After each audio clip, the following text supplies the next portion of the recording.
नमस्कार दोस्तों, उम्मीद करता हूँ कि आप सब बहुत ही अच्छे होंगे और परमात्मा की दया से आपके अंदर विवेक की शक्ति बढ़ती ही जा रही होगी। आज दोस्तों बात करेंगे, एक वाणी है, अव्वल अल्लाह नूर उपजाया। काफ़ी मेल्स आ रही थी कि इस वाणी पे सत्संग कीजिए, बहुत अच्छी वाणी है, कबीर साहब की गहरी वाणी है। दोस्तों पहले आपको बता दूं मैं कि ये जो वाणी है इसमें आत्मज्ञान और ब्रह्म ज्ञान दोनों का समावेश है। आपने भावों को पकड़ना है और समझना है कि कहाँ पे ब्रह्म ज्ञान की बात हो रही है और कहाँ पे आत्मज्ञान की बात हो रही है। तो वाणी क्या कहती है? अव्वल अल्लाह नूर उपजाया, कुदरत के सब बंदे। अव्वल अल्लाह नूर उपजाया, कुदरत के सब बंदे। एक नूर ते सब जग उपजया, कौन भले कौन मंदे। अब यहाँ पर विचार करने वाली है बात दोस्तों। वाणी सुन के ऐसा लगेगा कि कितनी सिंपल वाणी है, कि कितना स्पष्ट बताया है कि एक परमात्मा ने सबको बनाया है। दोस्तों थोड़ा सा विवेक लगाना पड़ेगा आपको यहाँ पे। बात बिल्कुल क्लियर, बिल्कुल हर चीज़ समझ में आएगी और आपको पता लगेगा कि कितनी गहराई है इस वाणी में, कितनी गहराई है। जितनी आसानी से ये वाणियाँ बोल दी जाती हैं उससे लाख करोड़ अरब गुना ज़्यादा गहराई रखती है ये वाणी। देखिए वाणी क्या कहती है? अव्वल अल्लाह नूर युपाया, यानी सबसे पहले अव्वल। और अल्लाह होता है आला। आला यानी कि बहुत ही अच्छा, आला दर्जे का। अव्वल अल्लाह नूर उपाया, सबसे पहले अल्लाह ने एक नूर उपाया। नूर उपाया मतलब एक ज्योत जगाई, प्रकाशित की, एक ज्योत, प्रकाश पैदा किया। अव्वल अल्लाह नूर उपाया, अल्लाह ने सबसे पहले जो प्रकाश पैदा किया, उस प्रकाश से जो आगे है सृष्टि बनी, उसी प्रकाश से आगे कुदरत बनी और कुदरत के सब बंदे। उसी कुदरत, कुदरत का मतलब प्रकृति, उसी कुदरत से आगे सब इंसान, सब जानवर, सब कुछ जो भी आपको दिख रहा है वो बना। एक नूर ते सब जग उपजया, कौन भले कौन मंदे। उसी एक नूर से सब कुछ बना, हर चीज बनी। लेकिन हम लोग क्या करते हैं? हम अल्लाह को तो नहीं जान पाते हैं, लेकिन हम नूर को पकड़ के बैठ जाते हैं। हर धर्म आज उस नूर को ही तो पकड़ के बैठा है जो नूर अल्लाह ने बनाया था। जैसे हम लोग क्या बोलते हैं, हमारे जो धर्म है, कि एक नूर सर्वव्यापक, यानी एक वो प्रकाश है जो हर जगह है, वही परमात्मा है, वही अल्लाह है। और क्या बोलते हैं कि God is light, light is God, यानी परमात्मा प्रकाश है। आज बड़े बड़े पंथ चल रहे हैं, वो इसी सिद्धांत पे तो टिके हुए हैं कि परमात्मा कौन है? प्रकाश ही परमात्मा है। उस प्रकाश को हमने देखना है, उसी प्रकाश को देख के हमारी मुक्ति हो जानी है। प्रकाश का एक सागर है, वो परमात्मा है, तुम प्रकाश की एक नन्ही सी बूंद हो। इसी सिद्धांत पर तो बड़े बड़े पंथ टिके हुए हैं। लेकिन बाबा नानक इसको क्लियर कर देते हैं कि वो जो प्रकाश है, वो तो ज्योत है, वो परमात्मा नहीं है, वो कुछ और है भाई। क्या है वो? मन तू ज्योत स्वरूप है, अपना मूल पहचान। यानी कि जो ज्योत स्वरूपी है, जो प्रकाश का पुंज है, प्रकाश रूपी जो अंदर जो दिखाई देता है, वो परमात्मा नहीं, वो मन है। मन ही ज्योत स्वरूप है और दुनिया उसी मन ज्योति स्वरूप को परमात्मा मान के बैठी है। आत्मा मान के बैठी है। अव्वल अल्लाह नूर पाया, ये उस अवस्था की बात कर रहे हैं जब आत्मा भी परमात्मा रूप में थी, जब आत्मा और परमात्मा में कोई भेद नहीं था। उस आत्मा ने ज्योत प्रकट की, उसी को अनुराग सागर में सतपुरुष के द्वारा तेज को प्रकट करना लिखा गया है कि सतपुरुष ने 16 पुत्र पैदा किए, उसमें से जो एक पुत्र था वो तेज था, तेज यानी प्रकाश था, और उसी तेज के कारण ये सारी सृष्टि बनती चली गई, क्योंकि परमात्मा ने सारी शक्तियां उस तेज को देता चला गया और तेज अपने मनमानी करता चला गया। ये एक सांकेतिक ज्ञान है अनुराग सागर में। अब इसी तेज को हमने समझना है कि यही ज्योत, यही जो तेज है, ये कैसे इस सृष्टि को बनाता है। अव्वल अल्लाह नूर उपजाया, यानी पहले आत्मा से तेज प्रकट हुआ, यानी कि आत्मा से मन प्रकट हुआ, उसी मन से आगे संसार बना, और उसी संसार से आगे जो प्राकृतिक संसार है उससे आगे जीव बने। मन ही ब्रह्म है जो प्रकट हुआ है आत्मा से, मन ही निराकार है जो प्रकट हुआ है शब्द स्वरूपी आत्मा से, और उसी मन से आगे सृष्टि बनी और आगे सब शरीर बने। तो इसको समझना पड़ेगा। अब मन को पैदा करके, मन को बना के ये आत्मा सुरति के द्वारा उसको ताकत देती है, और वो आगे से आगे शरीर बनाता है, कभी स्थूल बनाता है, कभी सूक्ष्म बनाता है, कभी कारण महाकारण केवल हंस बनाता है, और उसी सुरति को मन भटकाता है कि ये वापस शब्द में लीन ना हो जाए, वरना उसकी सारी बनी बनाई दुनिया का नाश हो जाएगा। ये मन जड़ है दोस्तों, लेकिन चेतना को प्राप्त करके ये चेतन हुआ पड़ा है, और ये भी इच्छा करके बैठा है कि मेरी दुनिया का नाश ना हो जाए, मेरे 3 लोक का नाश ना हो जाए, इसलिए ये सब जीवों को भटकाता है। लेकिन जो परमपिता परमात्मा है, जो जानता है कि ये भूल कैसे हुई है दोस्तों, वो आके उस सुरती को समझाता है कि तू कहाँ इस मन और इस तन के चक्कर में पड़ी है, दुख प्राप्त कर रही है, तू इसको छोड़। इस जड़ चीज को तूने चेतन किया हुआ है, तू इसको छोड़ेगी तो ऑटोमेटिकली ये मर जाएंगे। मन और तन जब तक पूर्ण रूप से नहीं मरेगा, जब तक ये सुरती वापस नहीं जा पाएगी, और सुरती वापस नहीं जाएगी तो ये जन्म मरण हमेशा ऐसे ही चलता रहेगा। अब आगे क्या बोलते हैं, लोगा भरम न भूलो भाई, खालिक खलक खलक माही खालिक, पूरी रहियो सब ठाई। माटी एक अनेक भांति कर साजी सिरजन हारे, ना कछु पोच माटी के भांडे, ना कछु पोच कुम्हारे। अब देखिए कितनी क्लियर बोला है यहाँ पर वाणी में, कितना साफ बताया है। लोगा भरम न भूलो बाई, कहते हैं हे मेरे भगत भाइयों, भरम में मत पड़ना, किसी भरम में पड़ने की जरूरत नहीं है। खालिक खलक खलक मही खालिक, पूर रहियो सर्व ठाई। अब यहाँ पे जो है ये देखो ब्रह्म ज्ञान की बात चल रही है, यहाँ पे इसको समझना पड़ेगा, क्योंकि जहाँ पे आत्म ज्ञान और जहाँ पे ब्रह्म ज्ञान आता है वहाँ पर वाणी चेंज हो जाती है।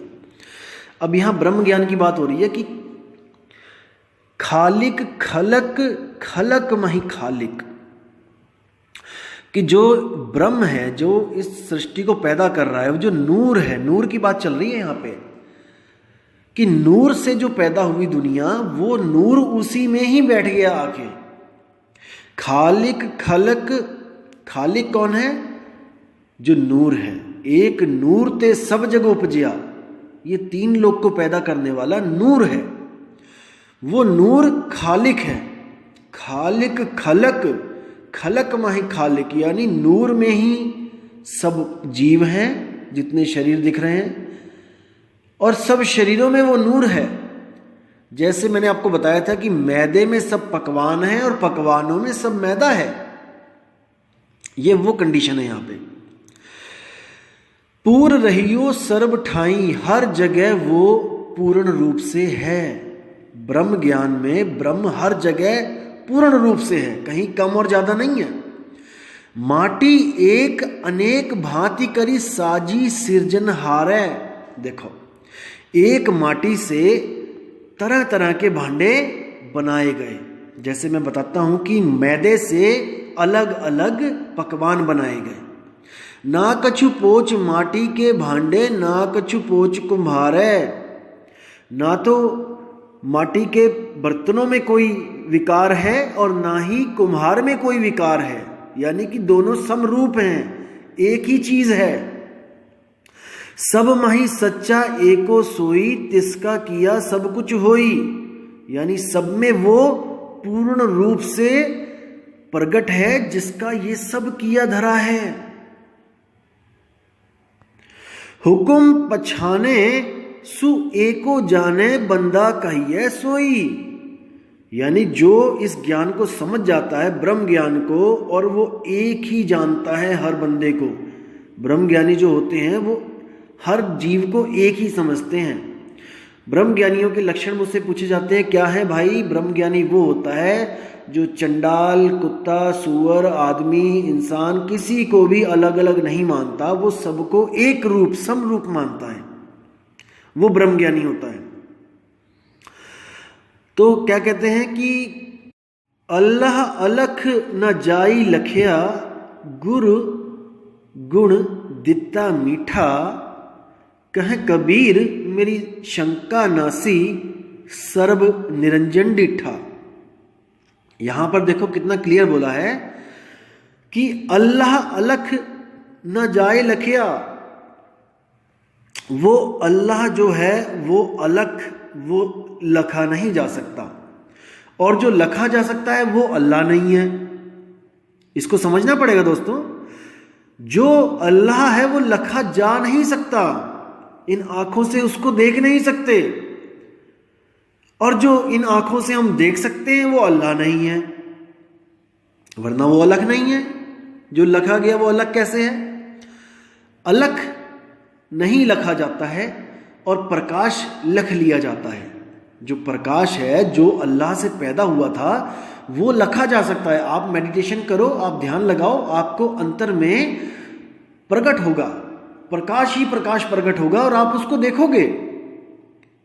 लेकिन दोस्तों वो परमात्मा नहीं है, वो परमात्मा के द्वारा पैदा हुआ जड़ प्रकाश है।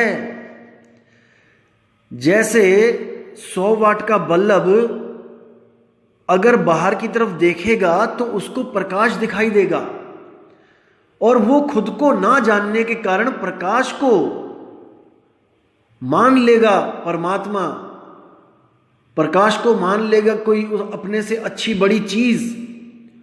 तो ये भ्रम है दोस्तों, वो प्रकाश उसी से निकल रहा है, उसी के द्वारा प्रकाश निकल रहा है, और वो अपने स्वरूप को ना जानने के कारण अपने से निकले हुए प्रकाश को परमात्मा मान के बैठ रहा है। इसी तरह बोला गया है कि मन तू ज्योत स्वरूप है।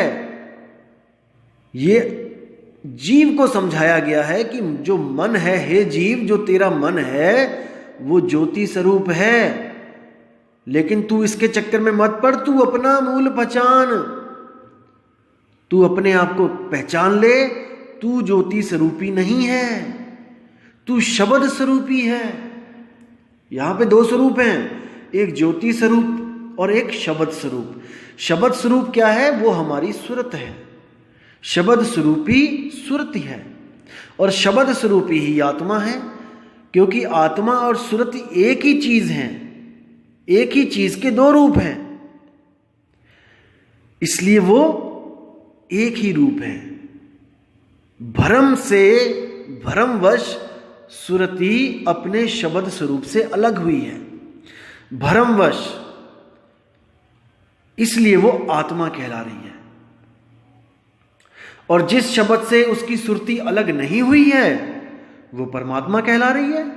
बिल्कुल सिंपल, बिल्कुल साफ। जिस शब्द से उसकी सुरति अलग हो गई और वहां से मन प्रकट हुआ और वहां से सारा जहां प्रकट हुआ, वो सुरति आत्मा कहलाई। और जो शब्द से अलग नहीं हुई, शब्द में ही रमी हुई है, वो मूल सुरति जो केवल हमें समझाने के लिए आती है, वो परमात्मा कहलाई। तो क्या कह रहे हैं साहिब कि खालिक खलक खलक मही खालिक, यानी इस दुनिया को बनाने वाला जो ब्रह्म है वो हर वस्तु में समान रूप में बैठा है, हर जगह है वो। तो कहते हैं अल्लाह अलख न जाई लखिया, गुर गुड़ दीना मीठा, और कहे कबीर मेरी शंका नासी, सर्व निरंजन डीठा। अब देखो कबीर साहब को शंका तो कोई थी नहीं, पहली बात ये हमें समझाने के लिए बता रहे हैं कि मेरी शंका नाठी, यानी कि जो मैं सबको अलग अलग समझता था, एक अज्ञानी जीव के बारे में बात कर रहे हैं कि मैंने जब ज्ञान दिया लोगों को तो उनकी शंका नाठी, उनकी शंका खत्म हो गई कि वो मुझ में है कि वो तुझ में है। ब्रह्म ज्ञान हर जगह है, ब्रह्म हर जगह समान रूप में स्थित है, उसी को निरंजन बोला गया है। निरंजन यानी कि जो माया से निर्लेप है। निर मैंने निर्लेप, अंजन मैंने माया। तो ब्रह्म को भी निरंजन कहा जाता है, क्योंकि आप देखोगे जैसे जो मन है, मन दो प्रकार के हैं, एक पिंडी मन, एक ब्रह्मंडी मन। जो पिंडी मन है वो आपको हमेशा उलझा के रखेगा, आपके पिंड को दौड़ा के रखेगा, आपके शरीर को भगाए रखेगा। एक वो पिंडी मन है जो इच्छाएं खत्म नहीं होती जिसकी। और ब्रह्मंडी मन क्या होता है? जो ब्रह्म रूप होता है, जो स्थिर हो जाता है, जो जीव को धोखा देने के लिए ऐसा स्थिर हो जाता है, शून्य हो जाता है कि जीव को लगता है, सुरत को लगता है कि बस अब मैंने प्राप्त कर लिया परमात्मा को। अब ये पानी बिल्कुल हिल नहीं रहा है, स्थिर हो चुका है, यानी शायद यही परमात्मा, यही सहज रूप में मुझे परमात्मा मिल गया है। और उसी रुके हुए पानी में जब सुरति अपने प्रकाश को देखती है तो समझती है कि बस अब मुझे वो प्राप्ति हो गई जिसके लिए मैं युगों युगों से भटक रही थी। लेकिन दोस्तों यही उस ब्रह्म, उस मन का छलावा है। वो चलता हुआ पानी भी ब्रह्म है और वो रुका हुआ पानी भी ब्रह्म है। उसमें सुरति अपने प्रतिबिंब को देखती है और भटक जाती है। हमने ये ज्ञान समझना है कि जो देख रहा है वो कौन है, जो उस प्रकाश को देख रहा है वो कौन है। जब तक वो स्वयं को नहीं प्राप्त करेगा, स्वयं का ज्ञान नहीं प्राप्त करेगा, तब तक वो किसी ना किसी चीज को देखता ही रहेगा। जो दिखता है वो दृश्य है और जो देखता है वो दृष्टा है। दृष्टा का जो अब अपना, दृष्टा को जब अपना स्वयं का ज्ञान होगा कि मैं कौन हूं, तब उसको असल में मुक्ति मिलेगी। जब वो हर चीज को दृश्य समझकर नकारने लगेगा, जब हर चीज को वो दृश्य समझेगा, तब उसको समझ में आएगा कि हर दृश्य से अलग मैं दृष्टा हूं। केवल इतना समझने से मुक्ति नहीं मिलेगी कि मैं दृष्टा हूं और सामने दृश्य है और जो भी दृश्य आएगा मैंने उसमें नहीं उलझना है। इससे मुक्ति नहीं मिलेगी दोस्तों। जो दृष्टा है उसका स्वरूप क्या है, वो कैसे दृश्य और दृष्टा भाव से अलग होगा। क्योंकि दृश्य एक खत्म होगा तो वो दूसरा दृश्य पैदा कर सकता है। वो इतना सक्षम है कि एक दृश्य बनाया, वो खत्म हुआ, अगला दृश्य पैदा कर देगा। यही उसकी भूल है। इसीलिए उसको कबीर साहब ने भूला हुआ कहा है। पहले भूला ब्रह्म खंडित, उसके बाद बोला जो है सनातन सोई भूला। तो उसकी भूल को मिटाने के लिए ही सतगुरु कबीर साहब उसको उसका स्वरूप लखाते हैं, जिस स्वरूप से वो जुदा हो गया है। आपा खोए आपको चीन्हे, तब पावे पद निर्वाणा। जब वो आपा यानी खुद से पैदा होने वाली सब चीजें उनको त्यागेगा, उस भूल को सुधारेगा, आपा खोए आपको चीने, खुद को चीनेगा, खुद को पहचानेगा कि मैं हूं कौन, मैं कैसे जुदा हो गया, मैं किससे जुदा हो गया, तभी तो भटक रहा है, जुदा हुआ है। कई लोग कहते हैं जुदा कहां हुआ है, वो आप ही तो हो। अरे भाई, अगर वो मैं ही हूं तो फिर मैं क्यों भटक रहा हूं? ये असलियत है कि मैं ही हूं, लेकिन मेरी अवस्था वो नहीं है जिसको प्राप्त करने के बाद मेरी भटकना खत्म हो जाए। अभी मैं उस अवस्था में नहीं हूं। जैसे पानी, वाष्प और बर्फ तीनों एक ही चीज के तीन अवस्थाएं हैं।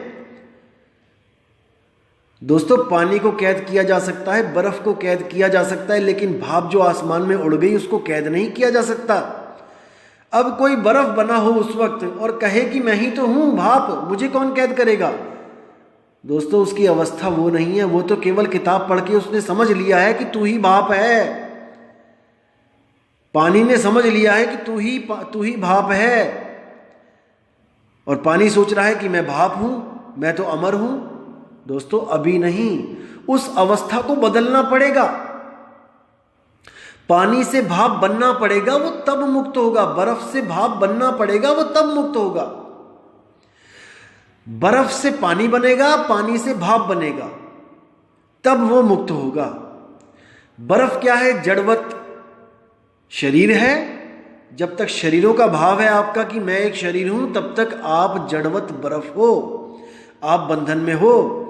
और बर्फ जब पानी में पिघल जाती है, तब आपका क्या भाव होता है कि मैं ब्रह्म स्वरूप हूं, मैं निराकार हूं, मेरा कोई आकार नहीं है। बर्फ का आकार होता है, कोई चौरस होती है, कोई त्रिकोण में बर्फ होती है, कोई आइसक्रीम के शेप में। जिस शेप में बर्तन होगा, बर्फ वही शेप पकड़ लेगी। तो जब बर्फ पिघल जाएगी, पानी का स्वरूप हो जाएगा, तब आपका भाव जो होगा कि मैं ब्रह्म स्वरूप हूं, उसमें भी आप मुक्त नहीं हो। तब भी आप मुक्त नहीं हुए, क्योंकि पानी कभी भी बर्फ धारण का रूप धारण कर लेगा। आपने देखा है, पानी ही बर्फ बना देते हैं, बर्फ का ही पानी बनाते हैं, पानी से ही बर्फ बनाते हैं, बर्फ से ही पानी बनाते हैं। दोनों बंधन में हैं। हम उसको फ्रिज में रख सकते हैं दोनों को, लेकिन अगर एक बार पानी अपने स्वरूप को पकड़ ले और वो भाप रूप में चला जाए, तो दोस्तों वो किसी के हाथ नहीं आता। ये उदाहरण है। कई लोग कहेंगे कि बादल से भी बरस जाएगा, वो बात अलग है, वो उदाहरण है, जस्ट एक उदाहरण है। वो जड़ वाला पानी तो बरस जाएगा, जो तत्वों वाला पानी है वो तो बरस जाएगा, लेकिन इस आत्मा की जो, इस सुरती की जो शुद्ध स्वरूप जो चेतना है, जो एक बार अगर वहां पहुंच गई, उस चेतना ने उसको समझ लिया, जान लिया अपने स्वरूप को, तो वो दोबारा नहीं भटकेगी। क्योंकि वो तत्व नहीं है भाई, वो चेतन है, वो जीवित है, वो समझदार चेतना है, वो जीवित चेतना है, वो दोबारा नहीं भटकेगी। उसको रास्ता मिले तो सही एक बार, उसको युगों युगों से रास्ता ही नहीं मिल रहा है। दिक्कत यहां पे आ रही है, रास्ता नहीं मिल रहा है, इसलिए वापस दुनिया में आ रही है बार बार। एक बार रास्ता मिल गया तो दोबारा नहीं आएगी, यहां पे गारंटेड है। तो इसलिए कहते हैं कि ऐसा गुरु मिल जाए जो एक छुड़ाए एक लखाए, नकली स्वरूपों को छुड़वा दे, दृश्यों को छुड़वा दे और एक लखाए, अपने निज स्वरूप को लखा दे, ताकि वापस इस दुनिया में आना जाना खत्म हो जाए। तो दोस्तों इसी के साथ ही मैं अब आपसे विदा चाहूँगा और बहुत ही जल्दी एक और ऑडियो के साथ आऊँगा जिसमें आपको मैं बताऊँगा कि कैसे आत्म स्वरूप को भूल जाने के कारण ये सारा जो भी है दुविधा पड़ी है और कैसे उस आत्म स्वरूप को जानने के बाद ही हमारी हर दुविधा खत्म हो जाएगी। तो दोस्तों इसी के साथ मैं अब विदा चाहूँगा। जय गुरु बंदी छोड़ कबीर साहेब, जय गुरु बंदी छोड़ मदन साहेब, जय जय गुरु बंदी छोड़ बैराग साहिब जी की सदा ही जय हो। साहिब बंदगी सतनाम।